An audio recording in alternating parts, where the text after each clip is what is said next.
wasiir dowlaha wasaaradda macalinta iyo tamarta dalka Jamhuuriyadda Soomaaliland oo ay weheliyaan xubno ka tirsan mas'uuliyiinta xisbiga kulmiye ayaa kormeer waxa ay ku soo mareen deegaanada daboolaq laaliska iyo waliba abaarso iyagoo oo dhammaanba dadweynaha deegaanadaasi ku dhaqan ee taageerada ballaaran u haya xisbiga xaakimka kulmiye ku wacyigeliyay ee qaabka ay u wajahayaan cod bixinta iyo sida loogu baahan yahay in ay nabadgelyada u ilaaliyaan waxaana ugu horeyn halkaasi ka hadlay wasiir dowlaha wasaaradda macalinta iyo tamarta ee dalka Jamhuuriyadda Soomaaliland mudane Yuusuf Cismaan Garas kulmiye guuleysto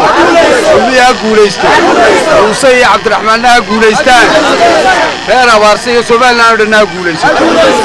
gulligii noolaada aad iyo aad baan marka hore u salaamaya dadweynaha qiimaha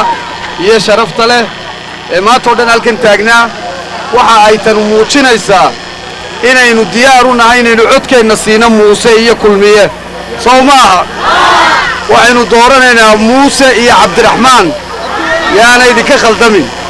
waxaynu ku dooranaynaa ma aha qabyaalad waxaynu ku dooranaynaa ma aha inay dhinac kale dalka u kaxeeyaan waxaynu ku dooranaynaa waa cadaalad aynu ku ognahay Muuse iyo Cabdiraxmaan inay dalkan ku oogayaan isla kulmiye ha guuleysto Muuse biyo cabdi ha guuleysto waxaanu intaan soo socday waxayd way gelin weeye maanta waa maalintii ugu dambeysay ee ololeena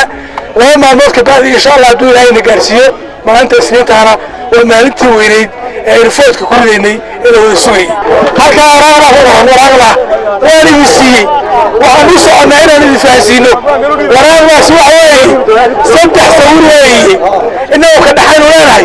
midabkeena waa green iyo yellow weeye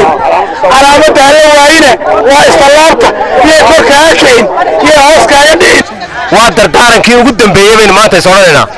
wax kale halkaa isugumaynaan iman